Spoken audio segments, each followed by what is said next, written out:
Some prisoners may work an hour and a half just for a 10-minute phone call.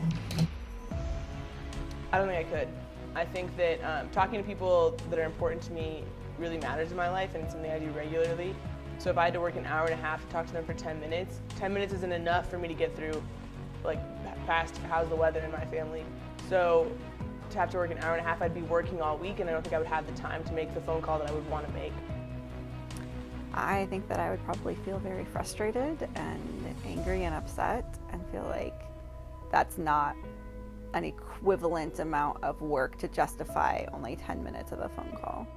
Minorities are much more likely to be incarcerated, 6 times as likely as whites. I think it gave the government the power to dehumanize people. To say that because you look like this, I can stop you, I can question you, I can do all these other things, really devalues people, right? Like all of a sudden I had to feel guilty or afraid because I look like what I look like. I'm gonna answer that question like a politician does. I'm gonna take this opportunity to say to you that I'm not concerned about all these major things that I can't control. I'm worried about my kids first through the 6th grade. I'm worried about taking care of our society and impressing those kids that don't have a family to value life and respect their body. So I don't get caught up on all of the semantics or the popularity that the newspaper or the news media decide that that's the discussion that we need to have. I already realize we need to take care of the small things, and that's where I'm at with that.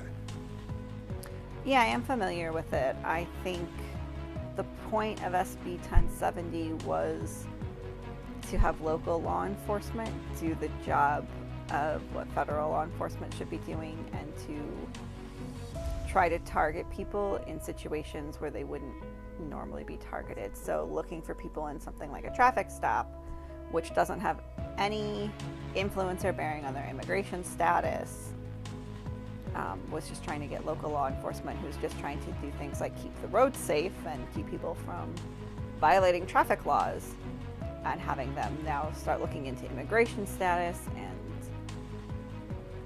trying to figure out ways to use that to the federal law enforcement's benefit. The prison system is meant to break you in 30 days. I think that's a life that's terrible.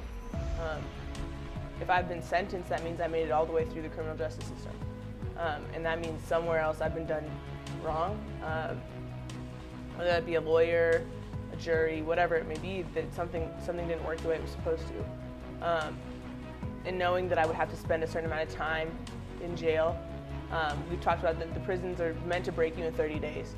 So knowing that I'd have to spend more than 30 days somewhere like that would be pretty heartbreaking. Minority defendants get longer sentences for the same crime.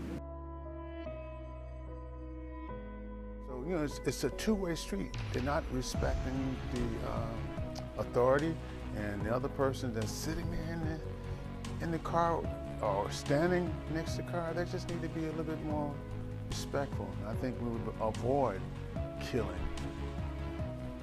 I think it'd be a better set of guidelines and better training for police officers that would be much better off. I always compare a lot of things that require consequence to TUSD's code of conduct, and it might be kind of unpopular, but I think the idea of having this is the offense and here's the consequence really works, because people know exactly what they should be getting and exactly what it is.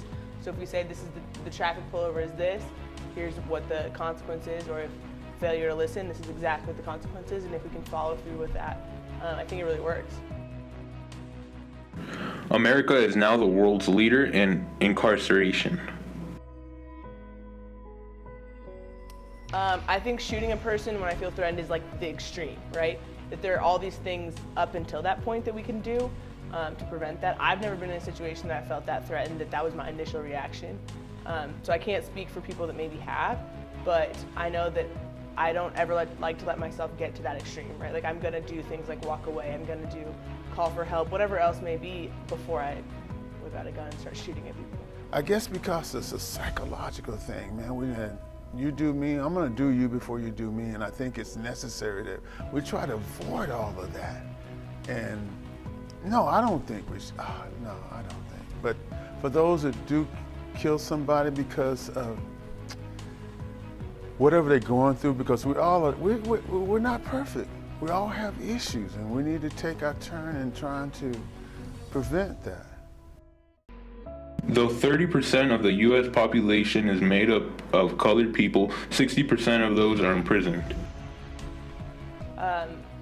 I think there's a reason they call it slavery under a different name, right? That there's somewhere along the way we don't have an equality that we always said that we were going to have.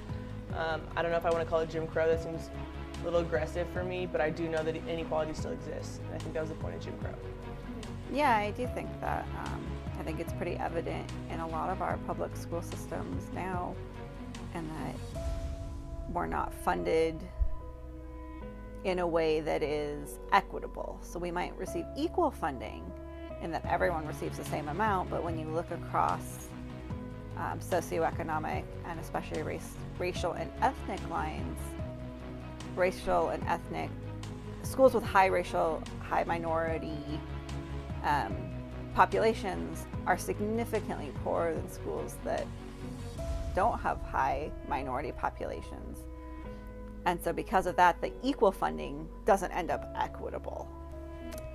Once again, I'm going to put my own twist on it. I'm not identifying or recognizing anybody and what they did. I feel we as a people, we get to change that. We get to affect that. We get to vote and go to school and change things. So yes, those things are in place, but I'm not giving credit to just that one person that came with that idea that had all that kind of money. We as a people, we need to do some things to help change things. And if we don't do anything, then it's going to stay status quo.